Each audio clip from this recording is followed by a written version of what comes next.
हाँ, regulating act 1773। इस अधिनियम को हम जानेंगे कि इस अधिनियम की ज़रूरत क्यों पड़ी, क्योंकि यह अधिनियम एक अत्यधिक संवैधानिक महत्व का था।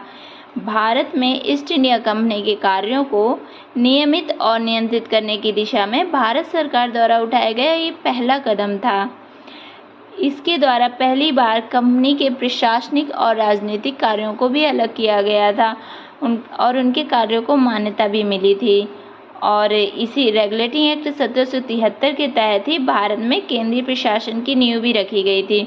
तो इसकी कुछ विशेषताएं हम देख लेते हैं कि इस अधिनियम से हमें क्या क्या मतलब क्वेश्चन आ सकते हैं। तो हम छोटे छोटे पॉइंट में समझेंगे उसको। तो इस अधिनियम की पहली विशेषता ये है कि बंगाल के गवर्नर को बंगाल का गवर्नर जनरल पद नाम दिया गया था, ठीक है। और उसकी सहायता के लिए एक 4 सदस्यीय कार्यकारी परिषद का भी गठन किया गया है।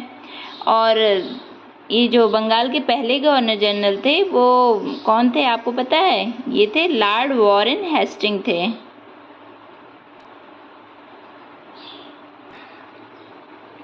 और इसकी दूसरी विशेषता ये है कि रेगुलेटिंग एक्ट के तहत मद्रास और बम्बई के गवर्नर बंगाल गवर्नर जनरल के अधीन हो गए, जबकि इसके सभी प्रेसिडेंसी के गवर्नर एक दूसरे से अलग थे, लेकिन कुछ विषयों में इनके अधीन थे। बंगाल गवर्नर जनरल के अधीन कौन कौन थे? मद्रास और बम्बई के गवर्नर।